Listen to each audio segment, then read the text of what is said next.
The episodes have barely been out a day. Let's break down the new form and explain it all. Well, not really all because we don't know everything yet, but video intro.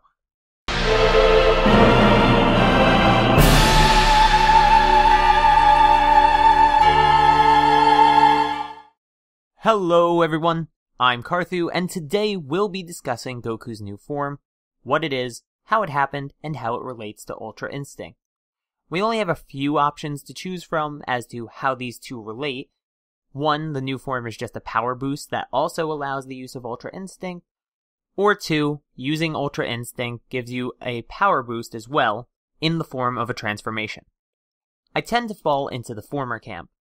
From what we've been told of this ability from Whis in the Resurrection of F-Arc, we know that all it does is give the user instantaneous reaction speeds. But in Goku's case, several characters state there is a notable power and speed difference as well. So, let's talk about how this form came to be. According to Whis, the form was triggered by the Genki Dama exploding. Krillin and Tien questioned the idea that Goku absorbed the Genki Dama, since the Genki Dama wasn't strong enough to beat Jiren. They're right to. Since the Genki Dama wasn't strong enough, it means merely absorbing it wouldn't work. It was a combination of the Genki Dama's power entering Goku and Goku's own power to resist it that allowed his current limits to be broken. Remember, this Genki Dama is stronger than Super Saiyan Blue Kaioken x 20 Goku. So Goku, trying to resist the energy entering his body, caused his body to transform in order to fully survive the impact. Think of a balloon. The more air you put into it, the more it has to expand, and if it doesn't expand fast enough, it pops. This can also be compared to the effect that Super Saiyan God had on Goku's base form.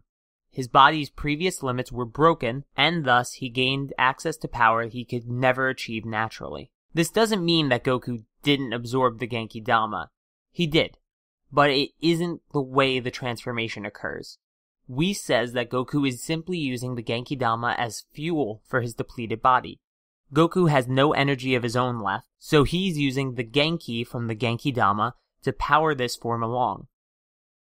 So now that we know how this form occurred, what is that heat that everyone's talking about? Goku's body has a calm ki, but gives off an intense heat. Whis' own surprise towards that heat makes it apparent that it isn't something that should be happening. The reason this heat is radiating off of Goku is the same reason that Golden Frieza lost his fight in the Resurrection of F-Arc. The form is new, and Goku is leaking energy like crazy. Remember, Goku is not just leaking his own energy. This is borrowed Genki, something that we don't know too much about when absorbed.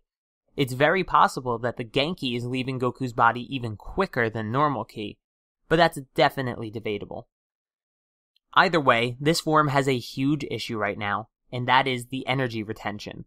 Something that Goku will be looking to overcome in the upcoming episodes, I'm sure. So what can this form do? Can we determine some of its power from this episode? Yes, we can. The first big point is that Goku shook the whole of the World of Void, which is infinite nothingness. Let's say this is a feat of the form and not take into account that the form was not fully transformed yet, because it would be crazy to say he's much stronger than that. Shaking infinity is a pretty big feat. Also, before anyone says it, no, the Genki Dama is not the reason he is this strong. Again, the Genki Dama is purely a fuel source for Goku's new form. It is not the power of the form itself. This Goku was also able to start damaging Jiren as the fight progressed, and was even stated to be getting stronger as he continued the fight. Once again, this is very similar to the Goku vs. Beerus fight, where Goku had to get used to using Super Saiyan God, and in doing so, kept getting stronger as the fight went on. This is almost the same as what we see here, however the big difference is, this strength will most likely not be absorbed into base form, and thusly will require energy to activate the form at all. So, does this form just grant strength and speed? No, it also grants him an ability.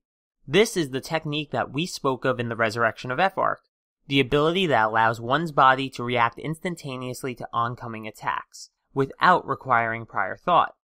In the Dragon Ball Super manga, Whis says that this ability allows a person to defeat anyone, though I assume this excludes other users of the technique. With this technique, a user can theoretically avoid all attacks from an opponent and start applying light amounts of damage over time, because you can hit them, but they can't hit you. I'm assuming that's what Whis meant when he was talking about this form anyway. In the manga, we also see Beerus use this ability, and he doesn't transform to do so, further proving my point that the transformation allows Goku to use this ability, but is not required of other people who use the ability. Let me reiterate. I believe that this form grants Goku immense amounts of strength and speed, but more importantly grants him access to the Ultra Instinct ability, which we discussed earlier. It is way too early to be definitive on much of what this form has to offer, but I'm sure we'll get more answers as time goes on. Please be careful of some people trying to claim they know it all, because they don't, and what I've stated today is simply what we know so far, plus my own interpretations of things.